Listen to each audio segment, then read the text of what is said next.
Thank you. There are lots of fiddly bits in terms of evidence type quotations and lots of fiddly bits of math in this presentation. And Carrie's been kind enough to host the full set of data in a PDF on the PWSA website. And so if we skim over some parts and you want to take a closer look at it, feel free to look at it there. This is also forthcoming from a chapter in an anthology to be published by Routledge. Yes, right, John? Yep. And so it'll be spun out in greater detail there. What we're basically going to do is outline the connection between Trump and professional wrestling, which is super easy for this audience. We're going to hypothesize that his connection to wrestling culture shapes his political messaging, and we're specifically, because I'm a rhetorical studies scholar, we're going to outline 3 features of wrestling rhetoric, as we're calling it, and we're going to illustrate aspects of Trump's political messaging that share those features. And then John is an electoral geographer, a political geographer, and he's done some analysis based on regions of the country in which wrestling is popular, and hypothesizing that regions of the country in which Trump won the popular vote might correspond by mapping attendance at wrestling events, or at least WWE events. So there's, for this audience, we probably don't need to do too much of this, but there's Trump at WrestleMania 4. He's had a long-standing relationship with the WWE, hosting WrestleMania 4 and 5, and was interviewed during WrestleMania 7 and WrestleMania 20. He's also served as a character in WWE narrative as part of the Battle of the Billionaires for WrestleMania 23. Who were the proxies, John? Do you remember? Oh, Bobby Lashley and Umanga? Yeah, that's it. Right. Wrestled each other. Again, the loser had their head shaved, yes? Or No, Vince. Yeah, Vince lost, so he had his head shaved. And then there was a narrative in which Trump bought Raw from Vince McMahon in 2009 in order to give fans their money's worth. We think that plotline didn't fly very well. It ended within about a week and a half. There's a picture of the head shaving about to begin. And there's a picture of him buying Raw in 2009. There's also a political connection. Trump contributed to McMahon's Senate campaigns, and the McMahons contributed to both Trump and the Republican Party, and McMahon served in Trump's cabinet from 2017 to 2019 before taking a position with America First, a pro-Trump political action committee. We're not the first person to see this connection, of course.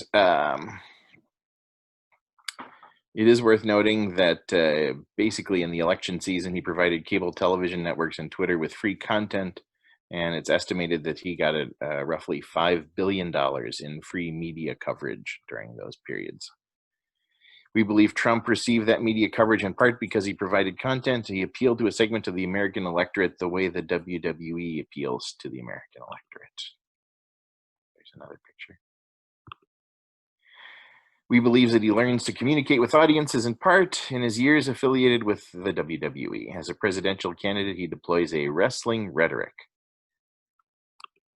What does that wrestling rhetoric look like? We're not the first persons, or there's some popular articles if people are curious, that people who've noticed this connection before. Our wrestling rhetoric has 3 dimensions: the way that the wrestler addresses other wrestlers, the way that the wrestler addresses the interviewer, and the way that the wrestler addresses the audience. So wrestlers use trash talk. Here's a pretty standard definition of trash talk: boastful comments about the self or insulting comments about an opponent that are delivered by a competitor, typically before or during a competition, to assert dominance. Performing this dominance builds heat, builds interest in the audience, it generates pops. Here we've got a slide. We won't go through all of it. There's an example for non-wrestling friendly audiences of what Chris Jericho sounds like when he's trash talking. We've bolded part: Chris Jericho is the most overlooked champion in WWF history. Yeah, okay. We all know what trash talk is in this audience. We see something similar to that when Trump refers to little pencil neck Adam Schiff, the smallest, thinnest neck I've ever seen. And he calls Democrats sick people. Similarly, Trump, there's The Rock trash talking on the left. Millions of The Rock's fans, they know that The Rock is better than you. See the guys in the back know it. Everybody around the world knows it. You know it. And you see Chris Jericho, the truth. It does hurt. It really, really hurts. And over on the right, some examples of Trump trash talking. Over the last week, I've watched Lion Ted become more and more unhinged as he is unable to react to the pressure and stress of losing, in all cases by landslides. For this audience, this is a pretty simple set of arguments to make. What's a little more complicated, I hope, is there is a way that the wrestler relates to the interviewer, right? Folks like Mean Gene from my childhood, building heat for future matches. It looks like a news show, but it's not a news show. In an over-the-top medium like professional wrestling with exaggerated highs and abysmal lows, Okerlund served as the level. He kept everything on balance and gave the exact measure of real gravitas to a moment, no matter how absurd that moment might be, while never forgetting to mention that the show is at the National Guard Armory in Nashville this coming Saturday. And John and I are still working this out, but I think that Trump learns to relate to the media the way wrestlers related to Mean Gene and gets frustrated when that relationship doesn't work out. This is one of my favorite bits. Because if you were a fan of wrestling in the 80s, there's an absolute utter incoherence to nearly everything Randy Savage said in these kinds of bits. And it's basically Okerlund's job to make him sound coherent and to pull things back together. Got a little bit on the left there talking about at no point does Okerlund let anything that the Macho Man says, no matter how incomprehensible, become anything to criticize. By pulling in references to Sonny and Cher, for example, he tries to make Randy Savage makes sense to the audience. The media's role in this kind of relationship is to help the star make sense, not to critique them for not making sense. And this is what frustrates Trump, is that his in reactions with the interviewers don't make that kind of sense. More of this stuff. Trump's interviews on Fox News with Sean Hannity and others give him that Mean Gene Okerlund experience. Tons of media clips of Trump on TV in which he kind of rambles, and the Fox and Friends folks say, well, okay, this, I think what you mean is this, right? Fox News provides Trump with the structure the way Mean Gene provided Randy Savage with the structure. And then, of course, here's one that doesn't work that way. It's Jim Acosta, who's frankly, as a communication person, bothers me a little bit because it's clearly he's setting out to antagonize the president at this point, not necessarily to be a good journalist, but in any case, it breaks the paradigm of how Trump thinks an interview should work, a model we think he started to learn from wrestling. And then lastly, the wrestlers address the fan directly, staring into the camera, yelling into the stands. The wrestler must look out to the fans to fully express his charisma and declare his threatening persona. In wrestling, the performers look and interact with the audience in the arena at home. Wrestlers salute fans, acknowledge placards, and deliver their messages to fans and other wrestlers through direct address. And this is how we think we can explain some of what happens in Trump's rallies from one of the transcripts over on the right. We have a country not doing so well. We have politicians who don't have a clue. They are all talk and no actions. What is happening to this country is disgraceful. The reason I have this incredible enthusiasm because I do know what I'm doing. And I don't say that in a braggadocio way. You people are looking for someone who knows what he is doing. It's that kind of direct address. I'm going to be the savior who carries this forward for you. So that's all very fine. And I'm a humanities person. There's a way that humanities people get to say, well, I think I see a rhetoric in something.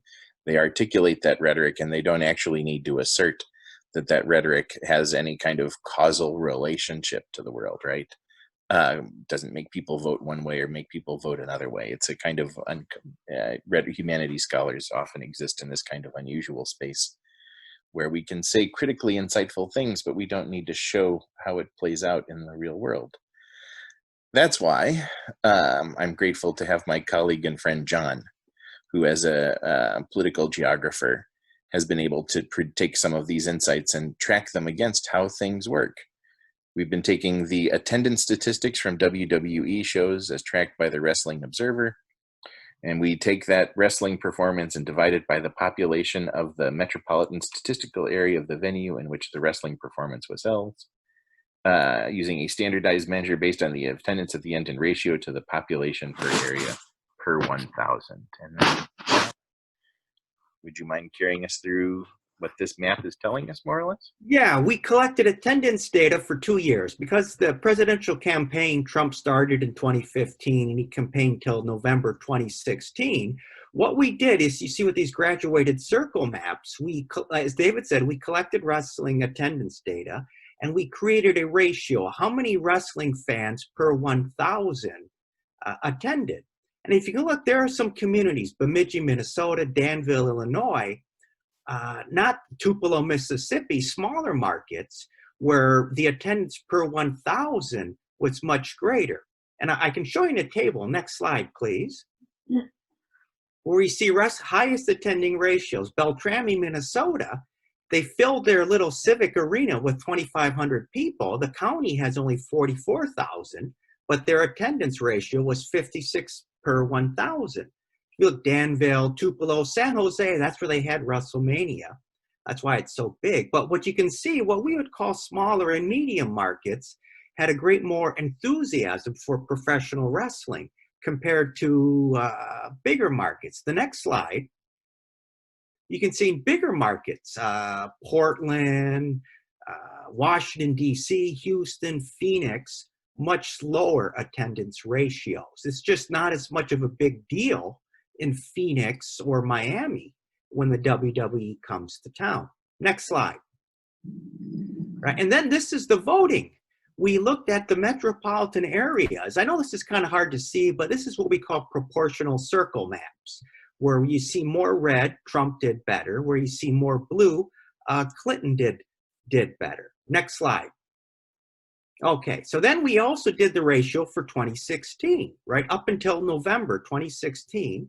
And as you can see, some places like Green Bay, Wisconsin, Laramie, Wyoming, Saginaw, Michigan, had much bigger attendance ratios, meaning to them, this was the big leagues coming to town. Or if you can know where San Diego or Los Angeles or Detroit or Chicago, those graduated circles are a little bit smaller. It's just not as much of a big deal. Next slide. And then we see places like Laramie, Pike County, Kentucky, Cape Girardeau, Green Bay, Rapid City, Danville again, Bismarck, La Crosse, Saginaw, right? Higher attendance ratios. Next slide. Then we can see places like Riverside, Cincinnati, Phoenix again, Miami, San Francisco. Without WrestleMania, it's not such a big deal. Atlanta, Miami, about 6 million people in each one and much lower attendance ratios. Next slide. And there we see our proportional circle map. Where you see more red, you see higher Trump voting. Where you see more blue, Clinton voting. Next slide. So this leads us to, I guess, a hypothesis. We hypothesize, are places with a higher wrestling ratio, are those places where Trump's going to do better? Because we theorize Trump has used a lot of the wrestling rhetoric, a lot of the tropes, a lot of the gimmicks to get himself over with voters. So we do a simple regression analysis where our dependent variables to Trump vote per metropolitan area, and the independent variable is the attendance ratio. Next slide, please. All right, now if you know something about regression analysis, very weak adjusted R-squared, meaning we had some significance, but the relationship wasn't that great. But there's another thing you can do with regression analysis. You can do what we do in geography, map the residuals. Next slide. Now, what we see here is the Trump vote in 2016 as the dependent variable and the wrestling ratio as the independent variable. Where you see green circles, that's where the model did best. Midwest, parts of the South. Where you see orange circles, the coasts, San Francisco, LA, Portland, Seattle, New York, right up and down the East Coast, the model over-predicted the Trump vote. And as we know, Trump didn't do as well in the big metro cities. And so the ratio was a poor predictor of the Trump vote. Where you see the orange, or not the orange, the purple circles, that's where Trump did much better than what the models would have predicted. But I guess the general pattern, look at what we call the Rust Belt and medium-sized markets in the South and the Southwest. Those were places where the wrestling ratio best predicted the Trump vote. Next slide. And we did this again. We used the Trump vote at MSA for 2016, right? The 2016 vote. And we used wrestling data from 2016 shows, right? And as we can see, the orange circles where we underpredicted all the coasts, the big cities for the most part, right? Where Trump did not do as well as the wrestling ratio would have predicted. Now, the green squares are once again the markets or the metropolitan areas where the model did the best in predicting the Trump vote. And once again, what we would call medium-sized Rust Belt communities, Green Bay, Saginaw, Kalamazoo, Michigan, and maybe medium-sized cities in the South. And where you see the purple circles, that's where we underpredicted the Trump vote.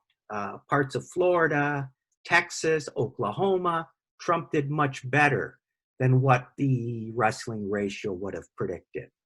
All right, next slide. So our conclusions are the regression analysis between the attendance ratio and Trump vote in markets are there, but not that strong. But when we analyze the residuals, the best prediction does shed some light. The model best predicted Trump vote in Midwestern Rust Belt MSAs and medium-sized Southern MSAs. We overpredicted Trump vote on the East and West Coast MSAs, and where Hillary won by larger margins. And we underpredicted the Trump vote in some mid-sized Southern metropolitan statistical areas. And so I guess the next step, we'd do more regional models. There are some analysis where we can sort of have region or MSA size be another predictor. So in summary, I think we kind of made a point, I think, where we saw, based on your market size and the geography, Trump's use of wrestling rhetoric paid off in some parts of the country, but not so much in what we would call the big cities on the coast. David, anything else you'd like to add? No, I think that's about it. Again, we can't say that the correlation is causation, but we're moving in a direction where we're trying to say why would this wrestling rhetoric be popular? Was it popular? And that's what we're at least trying to do. Mm-hmm. Yeah. Oh, we're not taking gerrymandering into account. We use counties as our basis of analysis. For example, for Minneapolis-St. Paul, we combined the 9 counties to serve as our unit of analysis. So we use metro areas as our unit of analysis. John, do you think it would change if you looked at it by the gerrymandered election areas? It could. I mean, I did toy with the idea, could we look at it by congressional districts? That's probably your best national example. The only problem is the data would be really tough because a lot of your congressional districts are precincts from counties, and it'd be pretty tough to do. It's possible, but just to parse out the data would be pretty tough to do. So I just had one other question. Do you think this is potentially reigniting that stereotype about lower class, working class, rural wrestling fans as being marks? Yes and no. I mean, that's the easy. If you look at some of the markets, working class, that's the easy way. But we just don't have enough data, right? Because of the aggregation of data. Because some counties are wealthier than others, especially in your bigger metropolitan areas. So I guess what it does say, that question does fuel further investigation. And there is some survey data We've looked at some survey data of your average wrestling fan and your average Trump voter. Some places it works, but in the American Southwest, places with large Latino populations, the working class hypothesis sort of falls apart. We also did, and as a nod toward our speaker in a little bit, an analysis of all the places Spider Baby wrestled within a year against the demographics of the venues. And there wasn't as strong a correlation as you might expect, if that's the stereotype in your mind, between who goes to see a local professional wrestling show and their economic class. I mean, recognizing that local independent wrestling may not have the same audience as mass market professional wrestling does.